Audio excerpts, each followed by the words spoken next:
Welcome, everyone. I'm Mariquita Solis, the live stream host of all-creatures.org. All-creatures.org was founded in 1998 and is a leading resource for faith-based animal rights veganism. Led by our executive director, Tams Nicholson, we provide free resources for people seeking to live compassionately towards all creatures. Our extensive library includes vegan sermons and commentaries, animal rights strategies, action alerts, events, and works by various vegan authors. We also support websites for animal rights organizations. Our mission is to unite compassionate individuals worldwide who honor the dignity of all creatures. All right, well, so today I'm excited to welcome Adam Sud. Adam's life in 2012 spiraled out of control, weighing nearly 350 pounds and grappling with multiple addictions, type 2 diabetes, heart disease, and mental health disorders. His life nearly ended when he attempted suicide by drug overdose. With the unwavering support of his parents and a plant-based diet, Adam reversed his chronic disease conditions and lost 175 pounds. Today, Adam is a recognized expert in insulin resistance, nutrition, addiction, and behavior change. He has collaborated with some of the most respected programs and companies in the health and wellness industry, including Plantstrong, Whole Foods Market, and Mastering Diabetes. Additionally, he serves as a strategic advisor to R360 Global and the Kennedy Forum. As an international speaker for the health and wellness and addiction recovery movements, Adam has presented on some of the most prestigious stages, such as Google, Make Big Happen Summit, Whole Foods Market Tribal Gathering, the Food Revolution Summit, Plant Stock, and Nexus Summit. Adam has also contributed multiple papers into the nutrition research literature. Notably, he completed the first research study investigating the effects of a nutrient-dense dietary intervention on early addiction recovery outcomes. Adam's inspiring story and expertise have been featured in numerous books, documentaries, magazines, and podcasts, including Forbes magazine, Psychology Today, Men's Health magazine, the Proof podcast, the Plantstrong podcast, and the Darren Olins show. So welcome, Adam. I'm so excited to talk to you. This is going to be, I feel like, all right, everybody put your listener's cap on. Thank you so much again. I appreciate it. I'm excited to be here. Thank you for the wonderful introduction. And where would you like to start? Well, I'd like to start hearing about, so tell us about about what shifted your life. You know, what was a shift to plant eating? Yeah, that's a great question. You know, there wasn't one kind of singular thing. I mean, you could say that the moment when I nearly lost my life in 2012 would be it. However, like if you were to go back early into my childhood, even to like the earliest moments of my life, there's a story that when my twin brother and I were born, as soon as we were able to leave the hospital, our grandmother carried us in her arms and walked us up to a tree and put our hands on a tree so that she could be the one to introduce us to nature. The natural world, the other non-human animals on the planet, the beauty of nature itself has always been a very core value, a very strong, passionate core value of mine. Certainly one that I shared with my twin brother, Bobby, for our entire life. And it's interesting, he and I have always been unbelievably connected to animals on this planet. Whether it was the dogs that we rescued, whether it was a frog or a snake that we rescued from a golf course. When my dad would go play golf, my brother and I would just run across the golf course, all the lakes, the little ponds and stuff, and we'd find turtles and frogs and snakes, and we'd want to move them to a safer location. And so it was always something that was interesting, uniquely interesting. We watched we would watch nature shows and we would learn everything about every animal, and it was exciting, and we'd talk about it, and we'd just fall in love with this unbelievably diverse social world that existed in creatures that didn't look like us. But my gosh, we could watch them and we could understand them to a certain degree, and we could get a sense there was something truly valuable in them that wasn't separate from us. It was the same thing that we have. It was that same curiosity and creativity and capacity for love and bonding that we experience. We could watch it, we can see it, and we found it very fascinating.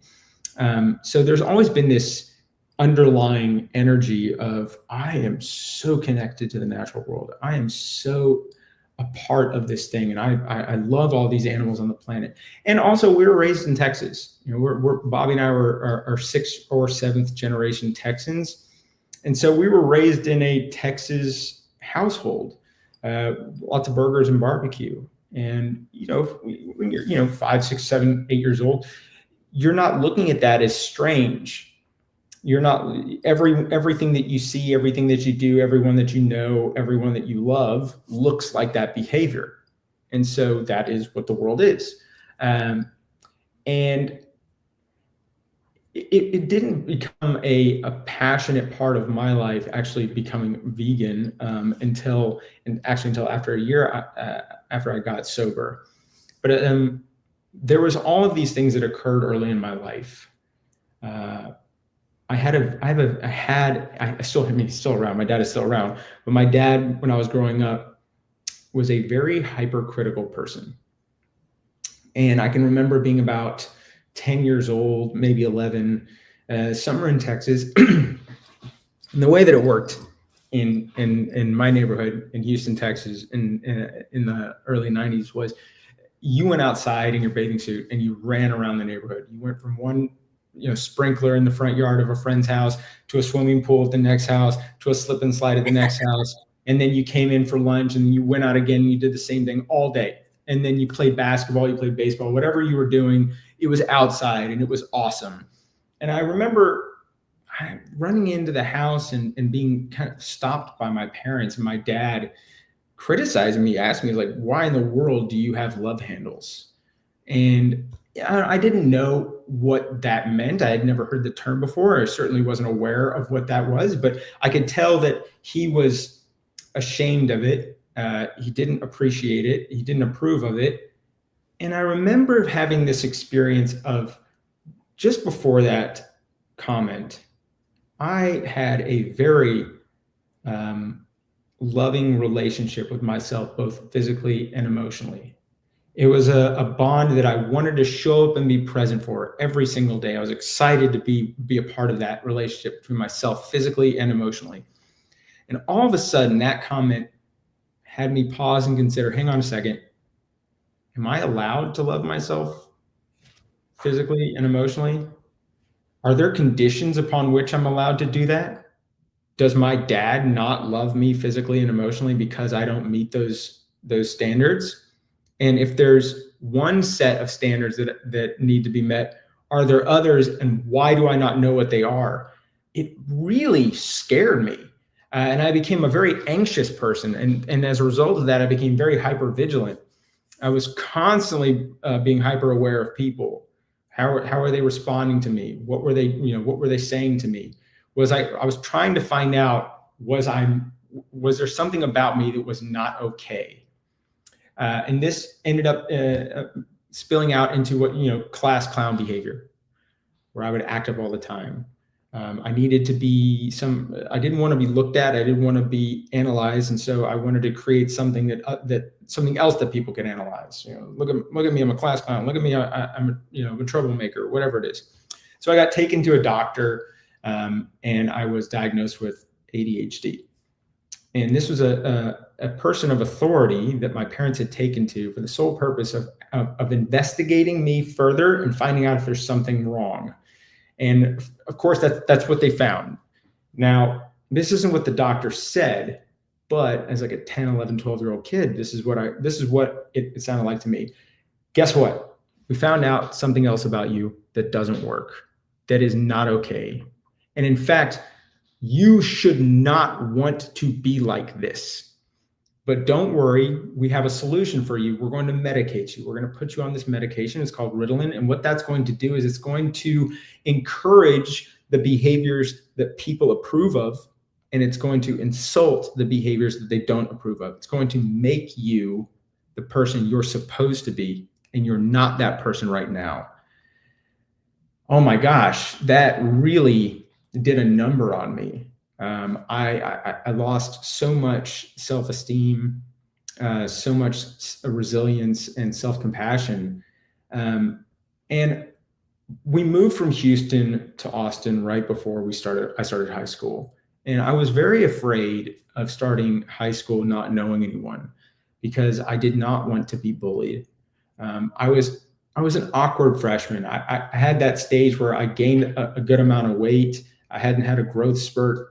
I had a cracking voice. It was like the typical nerdy freshman. I had my brother, of course, but we didn't know anyone. And unfortunately, that's exactly what happened. I experienced really debilitating bullying, both physically and emotionally. So much so that about halfway through my freshman year of high school, I was getting bullied so badly that the assistant principals would be outside waiting for us to be dropped off so they could make sure that nothing happened to us before we made it into the school. And I'm going to tell you what my life felt like at that point. I would wake up into a body that I had been conditioned to believe wasn't a safe, secure, or hopeful place to be. Then I would find myself in the presence of parents who were then and still are the most loving and supportive parents on earth, but didn't always feel like a safe, secure, or hopeful place to be. Then I would go to a school that socially, physically, and emotionally did not feel like a safe, secure, or hopeful place to be. And I always knew that tomorrow would be equally difficult. Now, that is the appropriate breeding ground for anxiety and depression. Because depression is at first a signal. It's a form of grief for your life not being as it should. And anxiety is a signal. It's an alarm bell that says there's something about your future, whether it's 5 minutes from now or 5 days from now, that feels very unsafe and we cannot identify it. And so you need to be alert. You need to be hypervigilant. You need to be aware. You need to try and solve this problem. Of course you can't. So you just live with this constant anxiety. And at this time, the doctors had changed my prescription from Ritalin to Adderall. And I'm sure most people on this who are listening are aware of what Adderall is, but if you're not, Adderall is a stimulant-based medication used to treat ADHD and other conditions. And I would take one of my doses in the morning. I would take another one halfway through school. And I remember taking one of my pills in class and walking out. And I would usually go left. I didn't want to go right outside the door because there was people to the right that I didn't want to see. And I got pulled over to the right. And it was a group of the guys who would consistently bully me. And they said, Adam, hey, listen, we want to invite you to a party this weekend. Don't worry about all the stuff that's been going on, but will you bring that Adderall with you? And look, I may have been an awkward, nerdy freshman. That's 100% true. But what I wasn't was stupid. And I knew exactly what was going on. I knew exactly what was taking place. And I'm going to tell you, I felt immense relief. I felt relieved that I may have figured out a way to feel slightly more safe in a world that didn't feel safe most of the time. Hang on a second. This might be a solution to not get beat up. This might be a solution to not feel like I'm going to be called names in public at school. That's fantastic. And so I went to the party and I brought the Adderall with me. And that's actually the first time that I used Adderall as a recreational drug. And I'm going to tell you, the moment that the high dose of that took effect, oh my gosh, it was as if the universe opened up and this amazing, incredible voice just whispered in my ear, says, you figured it out. Oh my gosh. The feeling that I had was just like, boom.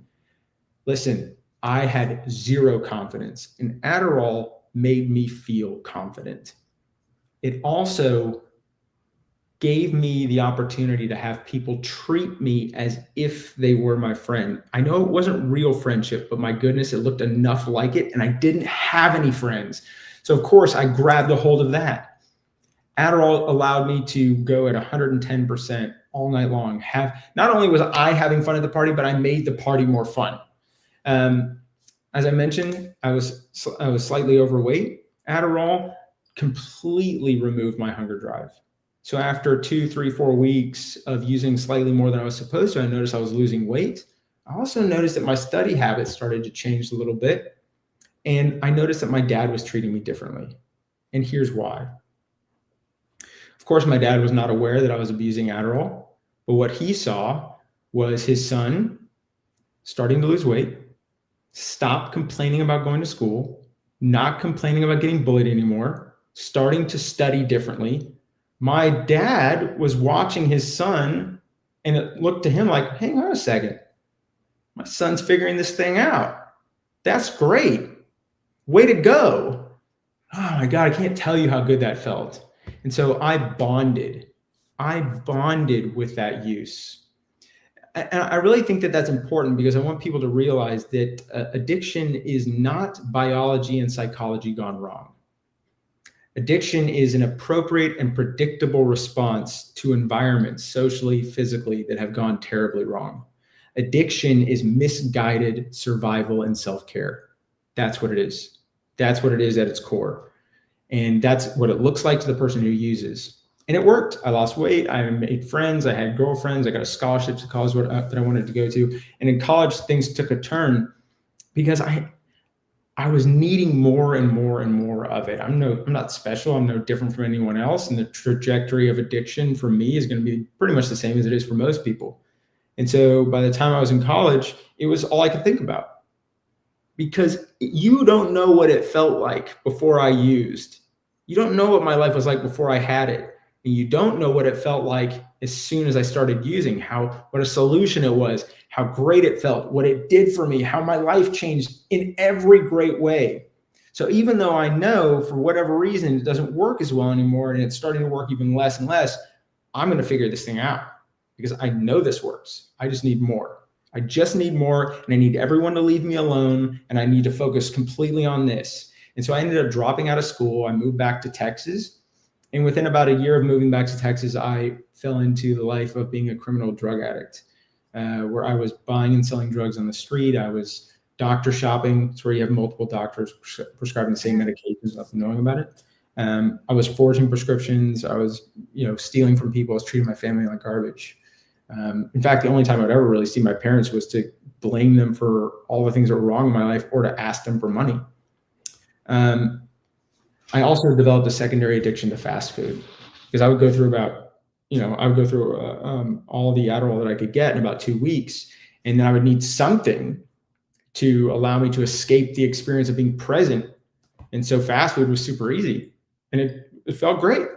And then by the time I was 30 years old, I was 300 pounds.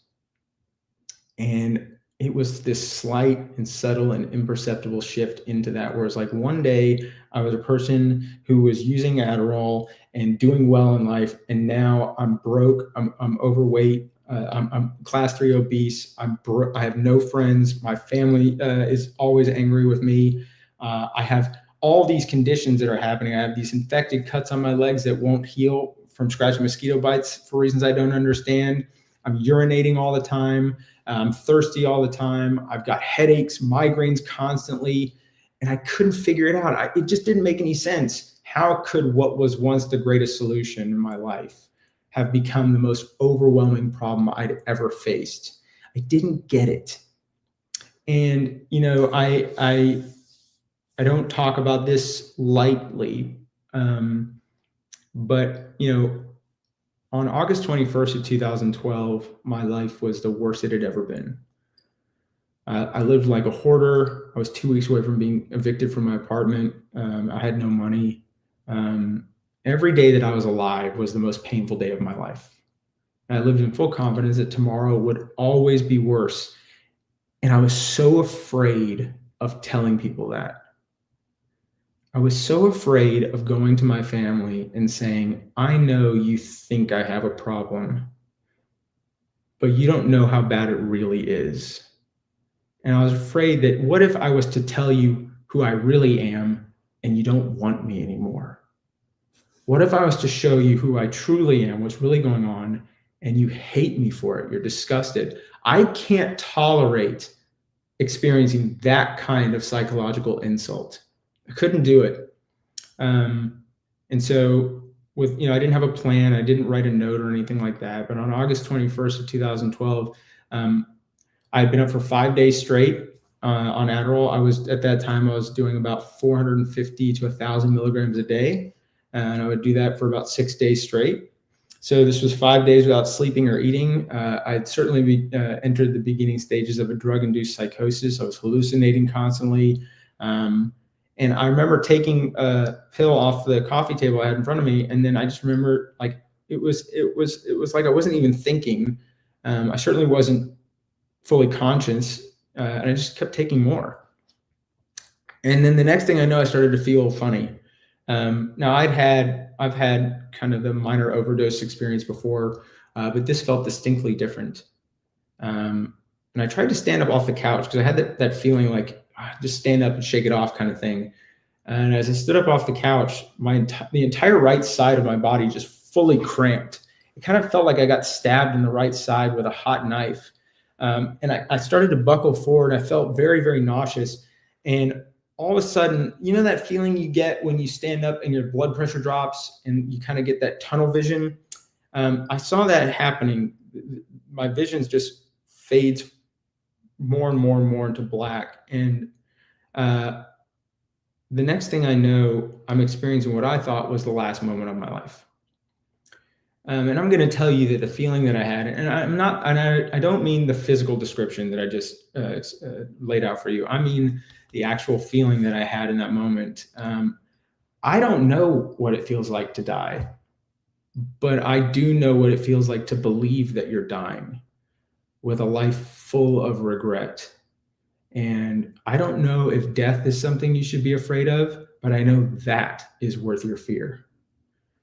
And I can remember having one last glimpse of consciousness and kind of projecting out to the universe. And I felt like I actually prayed and I said, just give me one more second.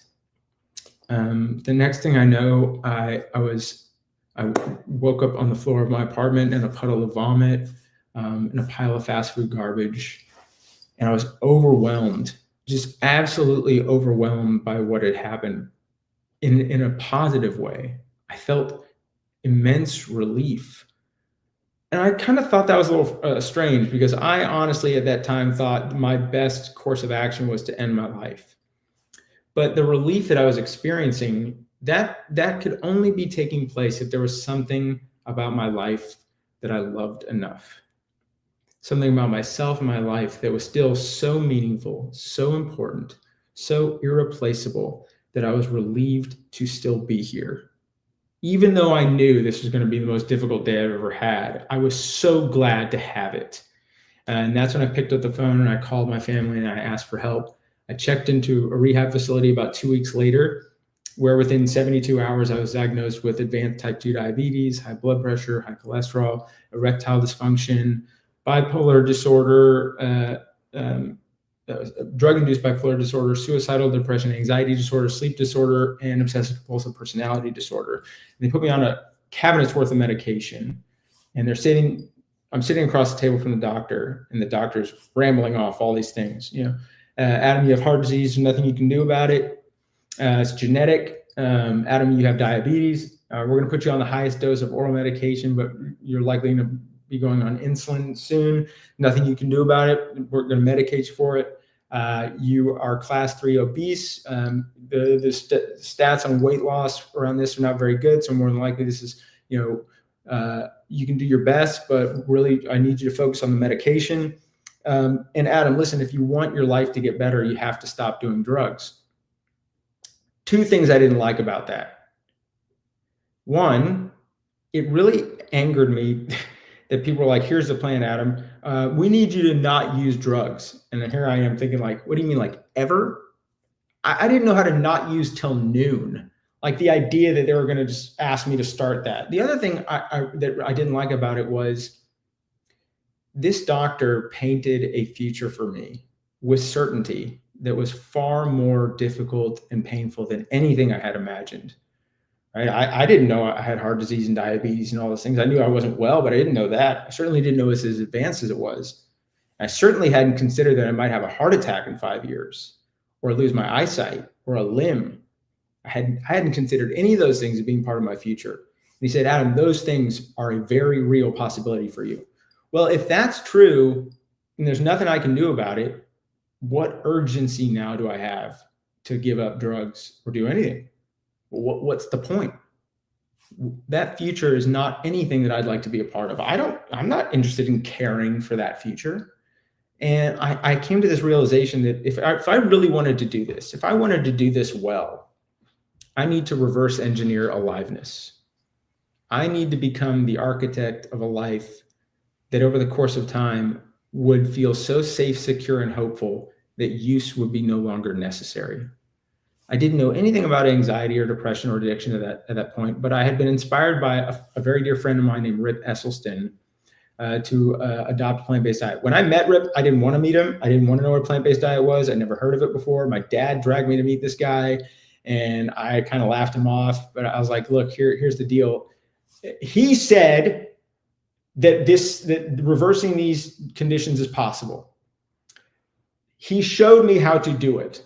I don't know any other way to do this thing. I surrender. I'm going to do this plant-based diet. Fine. Now, they wouldn't let me change my diet in the rehab hospital, but I left rehab and moved into a sober living facility after 37 days. And in a sober living facility, it's essentially a halfway house. I was living with about 12 other guys between ages 20 and 40. And we were all trying to do the same thing. We were all trying to figure out how are we going to learn to live our lives without using. Because remember, when you enter end-stage substance use disorder, all of your self-care behaviors have been pushed away to make room for use. Your entire life is organized around what you use, when you use, who you use with, and how much you use. And that creates what's called substance use disorder, because there's a lot of substance users, and that's fine. If you want to use substances, that's your business. And they can use them and they're okay with it. And then there's some people who abuse substances, where that abuse can be a problem. They can create anger. And then there's a point where that abuse starts to disorder their ability to care for themselves. And that's when it becomes substance use disorder. So I had completely forgotten how to care for myself. And in the sober living facility, that's where you learn how to redo all those things. How to cook for yourself, how to make sure you keep your house clean, how to do all those things. And the way that it would work is every week you would write out a list of things that you need and you give it to the house manager. And he would send someone, a driver, to whatever stores that you and the other guys in the house needed to get stuff from. And they would do a shop for you and they bring it back and they stock the house with things that you needed. Fantastic. I'm going to write this guy a list of foods that looks like the foods that Rip Esselstyn said to eat. And I'm going to start a plant-based diet. And the funny thing is, this was before, a lot of digital books and YouTube channels and all that stuff. So I didn't really remember the recipes that Rip talked about. I just remembered oatmeal was a big thing for him, rice and beans, potatoes, fruit, and greens. And so I wrote a list of 5 items on a piece of paper. And I took this list and I walked up to the house manager, whose last name is actually Hamburger, and said, I need to eat a plant-based diet. Here's what I need. And he says, Adam, this list is like 5 things. I said, I know. Can you get me a week's worth of those things? And he said, Adam, listen, if that's what you need to be successful, we're going to do that for you. And so my plant-based journey started with a hamburger. And I remember getting up the next day and I was the most motivated human you've ever seen in your life. I was ready to do this thing. And I walk into the kitchen, I open the pantry, and there's the oatmeal that I asked for. And they put it right next to a box of Fruity Pebbles, which is the greatest cereal of all time, period, end of story. If you don't agree, it's okay. You don't have to be right about everything. It is the greatest cereal. And I threw a fit. It was a childish, angry, yelling, screaming fit. I ended up running out of the house and walking down the Venice Boardwalk, and an assistant house manager named Luke Chittick had to run after me and like calm me down. And he said to me, Adam, listen, you got to listen to what we all saw. We were all in the kitchen. We saw you come into the kitchen, walk to the pantry, open it, and then you just went berserk. You started yelling. You ran out of the house. What happened? And I don't think I was very nice to him in that moment. In fact, I'm pretty sure I said something which I hadn't said. But I did go back into the house and he calmed me down. But his question, what happened, really got me thinking, because what did happen? I thought all I needed was to know what to do and want to do it, right? Why could this whole thing not simply be a matter of intellect and will? Well, something else was going on, because I didn't make any sense. I'm the one who wanted the oatmeal. And then when confronted with the opportunity to eat it or choose a food I now know I no longer want to do, I still wanted it so badly that I threw a fit because I couldn't have it. And I remember the work of an evolutionary psychologist named Doug Lisle. And Doug wrote the book, The Pleasure Trap. He also was given a TED Talk by the same name. And I remember I said, I'm going to watch this again. So I went and watched that TED Talk. It's about 17 minutes. And I watched it. And then I watched it again. And I watched it again. And I watched it again. I think I watched it 5 times in a row. And I remember up until that point, the entire recovery community was trying to convince me that once an addict, always an addict. That addiction is a disease. There's nothing you can do about it. You are the problem. And I remember that as soon as I finished watching this presentation by Doug, that is when my entire recovery journey actually started. That is when the world no longer looked the same. The Pleasure Trap describes what we call a guidance system. It's your psychological and motivational architecture, a mechanism inside of you that helps you and guides you towards decisions that are in the best interest of your survival. This guidance system has been crafted and honed over thousands and thousands of years of human evolution. And it works really well in a very specific environment. That environment is one of scarcity, competition, and biological expense, where the things you need to survive are scarce, they're not easy to get. You're not the only one competing for those resources, and it costs a lot of time and energy to get them. So you have to be efficient. There has to be something inside of you that helps you figure out what's the right move to make when there's no Google, there's no lesson book, there's no way to figure out which choice is the right choice. Dopamine is that guidance system. Dopamine is a neurotransmitter that gives us the euphoric experience of what we would call reward pleasure, something that sends a signal that feels so good to you. And that feeling is letting you know that whatever you have just done has statistically increased your likelihood of survival. It feels right.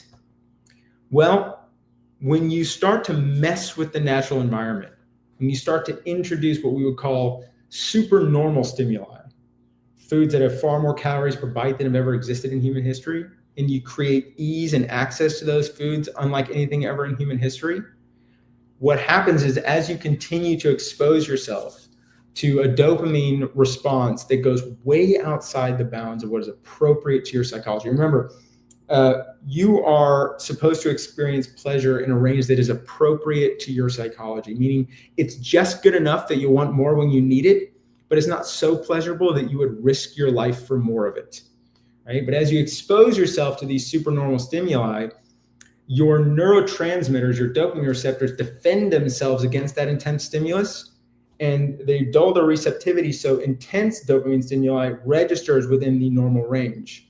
And as you continue to expose yourself over and over again, what happens is you have a progressive narrowing of the things that give you pleasure. And pleasure is a sense that you're doing things right. You have this progressive narrowing of the things that give you pleasure until all that's left are hyper-palatable foods and drugs. That's where I was. So when I was confronted with making a choice between giving up the one thing that would make me feel biologically successful for something that would not, my psychology responded by going, you better throw a fit. This is a terrible idea. I do not like this. All of a sudden, as soon as I understood the mechanisms of the pleasure trap, I had all this shame lifted from me, because I thought the reason why that decision was so difficult for me is because I'm a weak person. I have no willpower, no moral compass. But the reason is that situation played out the way that it played out because that is exactly what's supposed to happen when you live in the wrong environment long enough, and you expose yourself to the wrong stimuli long enough. There's nothing wrong with me. I simply had to be willing to do one thing. I had to be willing to be comfortable being uncomfortable. If I could get up and make choices that look like the choices that are best for my biology and psychology, those dopamine receptors would regain sensitivity, and the healthy choice would feel like the right choice again. I knew it would happen. I trusted the science, and I decided that that's what I was going to do. I was going to get up every single day and design an environment that looked like the life I wanted to live. The foods were going to look like the life I wanted to live. The people that I surrounded myself with, they didn't have to do life exactly like me, but it had to look enough like it so that just by being around them, they encourage my opportunity to do things well, and I do the same for them. Within 5 months, I completely reversed my diabetes, my heart disease, and my erectile dysfunction. Within 10 months, I lost over 100 pounds. Within a year, I was off of all of my psych meds. And I've lost about 175 pounds total. I've been sober for 13 years. But it wasn't until about a year after I got sober that my vegan journey started. And that's when I asked my brother to come live with me. I asked him to come move in with me in Santa Monica because he was dealing with some of the same issues that I was dealing with. He was about 300 pounds. He had diabetes. He had high cholesterol and hypertension. And he was struggling emotionally. He was having a tough time. And my brother's the most important person in the world to me. And so he came in, he moved in with me, and I put him on a plant-based diet. And within 6 weeks, he reversed his diabetes. He lost 100 pounds. He's, he's continued to do really well. But while we were living together in LA, we went to this event called Circle V, which was an event that they used to host in LA for vegan. It was a vegan event. And while we were there, Sean Monson, the director of Earthlings, was talking with a guy who I know named John Pierre, who's a vegan personal trainer. And Bobby and I had both seen Earthlings, and it had made a big impact on us. And I said, hey, Bobby, that is over there. That's Sean Monson. And Bobby, I said, you ought to go talk to him, because Bobby's a filmmaker. I said, you ought to go talk to him. So Bobby went over there to talk to him, and they started a conversation. And they asked Bobby to go start filming content for him at some of these slaughterhouses. Bobby really fell into an amazingly profound understanding of what veganism is, what it really means to be vegan, and what it means to act and live in the world as someone who embodies those morals and those values. And I will say for 100% certainty that Bobby is on a plant-based diet because of me. But the thing that got me to fully embody a vegan lifestyle was listening to the way that my brother describes veganism, listening to my brother describe what activism is and how he approaches it, and watching my brother interact with animals in the natural world. Like I think that if you were to, if you see someone has a very special kind of one-of-a-kind ability to connect with non-human animals, it's immediate. You know it when you see it, right? It's one of those things.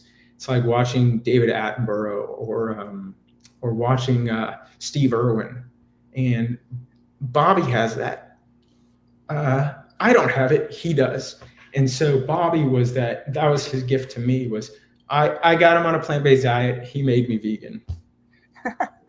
That's beautiful, and I love he's here and he's saying, yeah, he is. That is wonderful.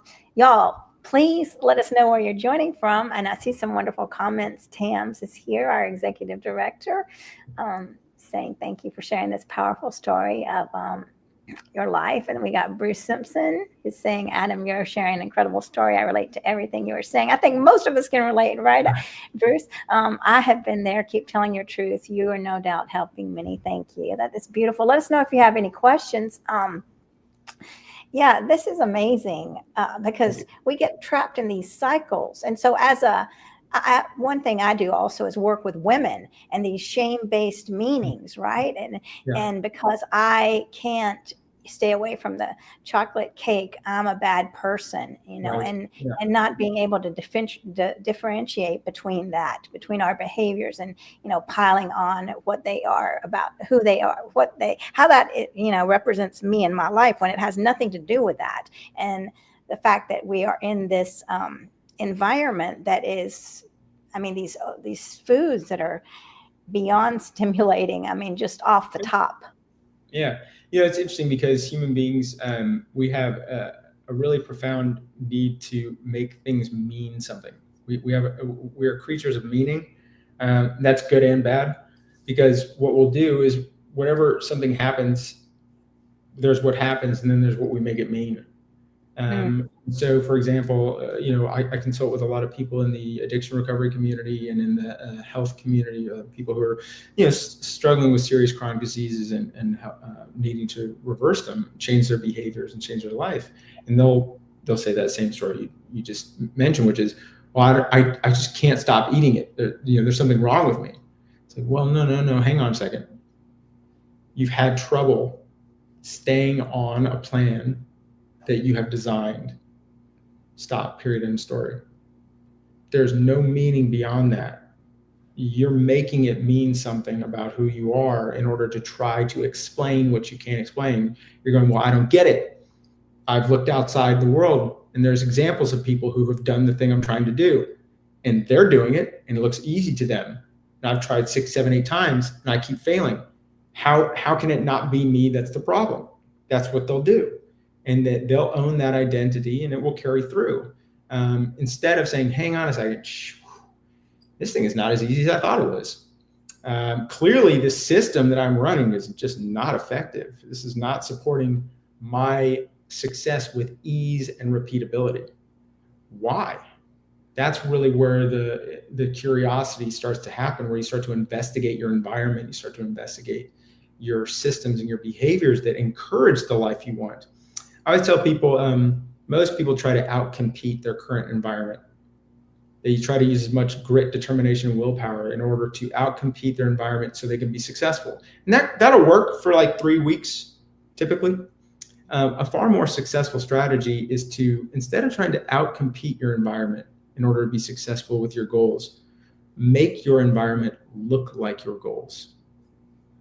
Reorganize your environment to look so much like the life you want to live that simply by being there, it so greatly encourages the behaviors necessary to live the life you want. It doesn't require you or ask you to make difficult decisions, restrictive decisions so constantly that you get resentful and angry and frustrated. And of course, willpower is a finite resource. You only have so much of it, and you are going to run out. And if living the life you want requires constant willpower and effort, it's not your fault. It's hard. The environment does not work for you. The environment, period, end of story. That's how this thing works. Right. Yeah. I mean, if you're setting yourself up with all sorts of pastries all over the place and, and sodas in the fridge and all sorts of junk, and then you expect to get up and pick up the apple, it's going to be very challenging. The other thing is, we don't need to do this perfectly, right? I always like to tell people, like, well, we want to do really well. Sure we do. Everyone wants to get an A in the class, but you don't ever need to get a 100% on any test in order to get an A. You have to do really well. You got to get 90% or greater most of the time. So that's what we should be shooting for. That's what we should be doing. 90% of your choices in your environment should look like your values and priorities for how you want to live your life. 10% can look like anything else as long as they don't offend your personal and moral values, right? So if it's vegan chocolate cake, 10% of your calories per year come from vegan chocolate cake. I'm telling you, if you have struggles, it's not because of the chocolate cake. It's because a lot of that other 90% also looks like that chocolate cake. Okay, that's the issue. And so we need to start really practicing this ability to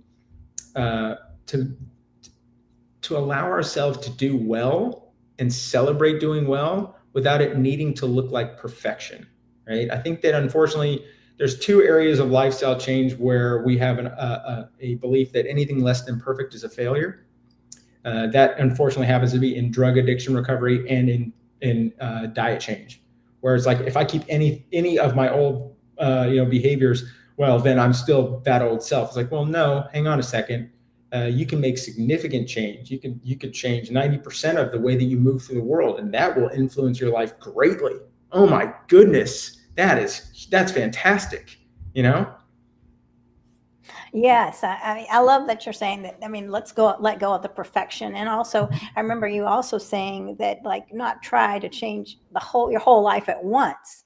I mean, that your brain can only handle so much at a time. Yeah, I think about it like this. Like, this is a great analogy. I like to explain things through analogies. This is a great analogy. We can use the Apollo mission to the moon. People want to have this thing all figured out. They want to have it all figured out, and they don't want to make mistakes. And they think that if they make too many mistakes, that's evidence that they're never going to get where they want to go. But if you actually were to occupy the mindset of an explorer or a researcher, you would want to occupy the perspective of being excited to find out what doesn't work. In fact, you want to be as excited to find out what doesn't work as you are to find out what does work. I'll use the Apollo mission as an example. In 1969, the Apollo mission to the moon took place, where we took humans, we trained them as astronauts, and we put them onto a rocket, we launched them into space. They navigated that rocket to the moon, they landed on the moon, and then they got out and walked on the moon. No one had ever done that before. That is an extraordinary effort. That is unbelievable. That feat is nothing like that had ever taken place. It was also extraordinarily dangerous. So you must think, well, they must have had it figured out. They must have known exactly what to do and how to get to the moon safely, or they never would have gone, right? Well, do you happen to know what percentage of the flight time they were actually on course to the moon? It's 2%. This is so funny about that thing. They were on course only 2% of the time. Now, if you were to look at that from a content perspective alone, you would look at it and go, my gosh, you spent 98% of the time going the wrong way. This was a failure of a mission. Must have been a miracle or sheer luck that they landed safely. I mean, this was terrible. But if you were to pause and consider from a subjective point of view what was actually taking place, they didn't spend 98% of the time going the wrong way. They spent 98% of the time course correcting. They spent 98% of the time figuring out how to get where they wanted to go safely. Now, in the beginning, those course corrections are pretty big, but as you get closer to the target, those course corrections are pretty small. That is the trajectory of every single person who has to undertake a significant change in how they live their life. This is your extraordinary adventure, and you are going to spend a lot of that time course correcting. You want to do that. It's important. It's meaningful. It is valuable for the longevity of your new life, that you understand, you appreciate, and you recognize that those course corrections are where you grow into your new life. Now, once you get to that target, moving back and forth, going to the next place is going to be far more easier. But that's the story. That's how this thing goes. That if you were to look at my story now and you listen to the way that played out, it sounds like I never made a mistake. Well, we don't have enough time for me to list all the mistakes I made. We just don't. We don't have all the times we don't have enough time for me to share how many times I yelled at my therapist and walked out of group therapy. We don't have all the time for me to tell you about the fits that I threw and the number of times I wanted to quit and leave. We don't have time for that, but they happen all the time. And the reason why I made it isn't because I'm so uniquely different than other people. I do have a remarkable community. I used to think that this was a singular journey, right? That everyone has to do this on their own. But I'm going to tell you that things like depression and anxiety and drug addiction, that they thrive in isolation.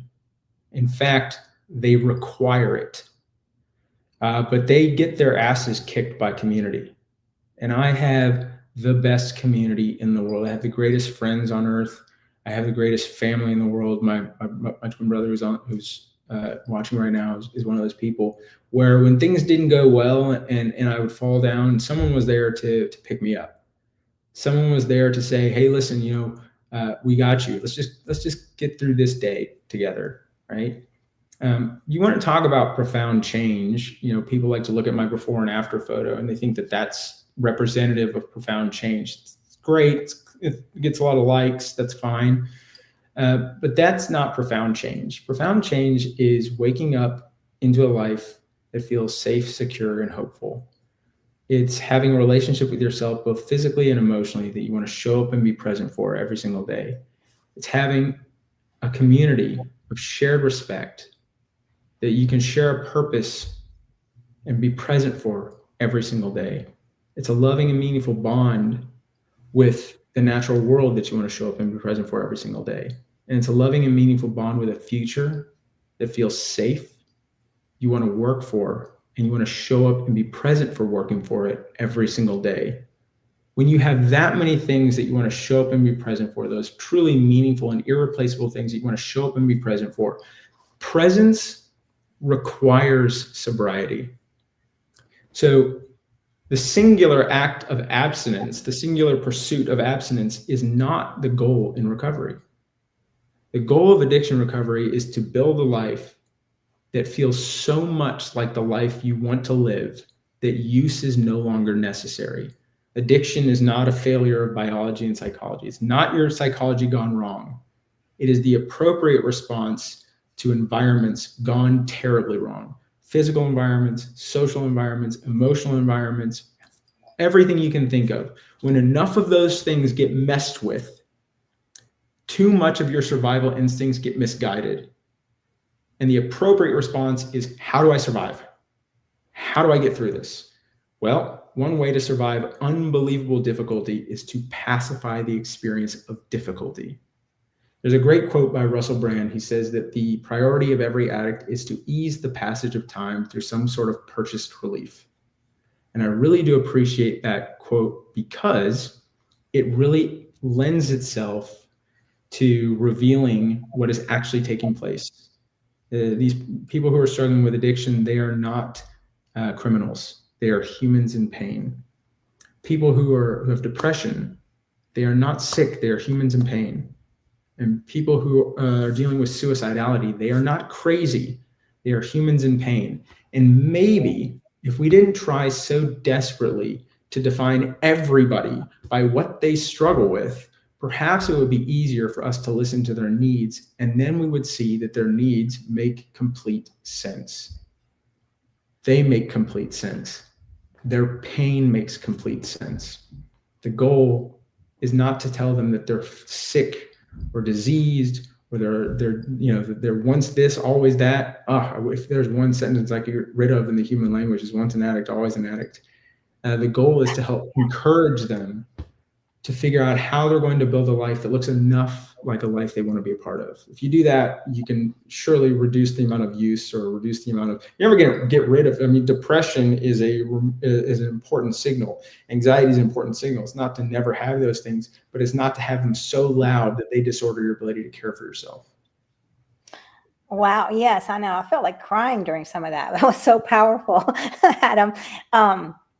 You know what I remember? I don't know. Years ago, I saw a TED Talk when they were talking about community and how important it is. And they had some mice, and they were giving these mice, they were addicted to cocaine, and then the mice just kept going after that. Yeah, so that was a study called Rat Park by a Canadian researcher named Professor Bruce Alexander. It was done in the 1970s. What Professor Bruce Alexander did was he looked at kind of the models that they were using at the time to explain addiction. And what they would do is they would put, someone into a room, and they'd give them the opportunity to have food or drugs. Or they put a rat in a cage and have the rat have the opportunity to eat food or drugs. And once the rat discovered the drugs, it would do the drugs only. And in about 10 or 12 days, that rat would be dead. And they would go, there you go. That's the model. That once they use that substance is so attractive to their psychology that they will never stop using it, and then they're going to die. And Professor Bruce Alexander said, hang on a minute. You put a rat in an empty cage. It has nothing to do but food or drugs. Well, that's not life. that's not the world. And so he designed something called Rat Park, which was essentially heaven for rats. It was a big terrarium with lots of things that simulate the natural experience of being a rat. There's tunnels and things to do. And most importantly, there were other rats. There was a social life there. And it was truly replicated the meaningful experience of being a rat. And then there was also food, and then there was water, and then there was also water laced with cocaine. And what they noticed in Rat Park was that none of the rats really ever used the cocaine water. None of them ever overdosed from it.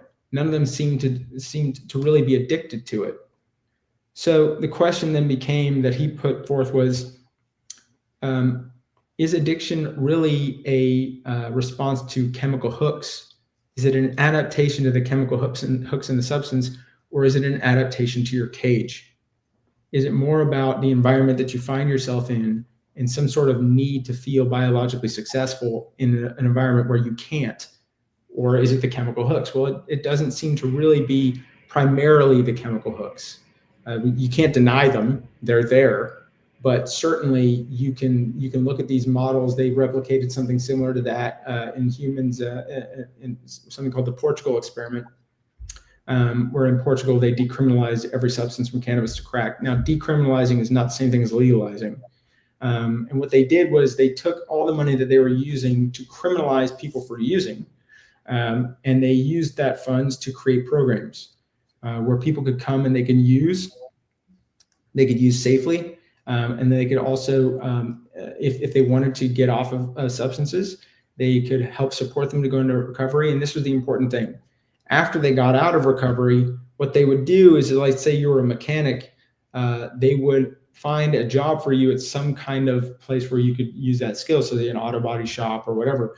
And the country would pay half your wages for a year. And what they've done is they've said, not only are we we're not going to call you a criminal just because you can't stop using. We're also going to make sure that it's safe for you to use if you need to. And if you want, we're going to care for you, and we're going to give you an opportunity to be meaningfully, have a meaningful value to share within your community that creates a sense of purpose and connection to the community around you. Well, the data since 2001 on that's pretty darn clear. Overdoses are down significantly. HIV and Hep C is down significantly. And it seems to work really, really well. There was also another European country that did something similar. They had about 1% of their population was addicted to heroin. That's a disaster. And the Prime Minister of Health said, here's what we're going to do. We're going to decriminalize heroin for heroin addicts. And of course, the general public said, oh, you can't do that. It's chaos. You can have people using heroin all day. This is a terrible idea. And the Prime Minister so beautifully stated, no, that's not chaos. Chaos is unknown people using unknown substances of unknown potency, purchasing it from unknown criminal elements. What I want to do is I want to know who's using, where they're using, exactly what they're using, and that they're safe. The number of overdoses since is 0. So we have to recognize, is it the drugs that are so dangerous, or have we made it unbelievably dangerous to use and even more dangerous to admit you need help? Wow. I mean, it's all in the perspective. Yeah. It's not a linear. This isn't something very straightforward. It has to be looked at from all angles and really intrinsically looked at. So this is just amazing. And Tams is saying, this is so spot on. Before leading All Creatures, I led a drug prevention nonprofit for 6 years. And yes, yes, yes to all you are saying. So yes, amazing. And I see that we're coming to the end of your time. I know you've got a lot to do today, but I want you to make sure to let people know where they can find you and your programs. Yeah, so you can go to my website, adamsud.com. I have an Instagram account called Plant-Based Addict, so you can follow me there as well. And also follow my brother, Bobby Sud. Yeah, I mean, I'll say this. There's few things in life that I've done that have had more of a profound impact on my experience of being alive than adopting a plant-exclusive lifestyle and getting into recovery. I spent the majority of my life believing that I was unlovable, that I was not worthy of love. And now I get up every single day and I have unbelievable friends that if I was to pick up the phone right now and call any one of them, they'd answer it. And they would do that because they want me to be a part of the goings on of their life. And I want them to be a meaningful part of the goings on of my life. Profound change is, waking up one day in the presence of the most beautiful, brilliant, passionate woman that you've ever met, and hearing her say, I do. To go most of your life believing that you're unlovable, and then find out that you're going to have someone who you consider just the most perfect human alive say, not only are you lovable, I love you so much, I will partner my life with you. That's profound change. Profound change is getting to never miss out on another day with your brother.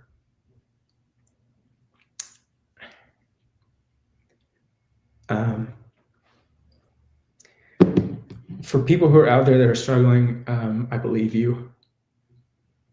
I know how it feels. I know how hopeless it can feel, because I felt exactly the same way.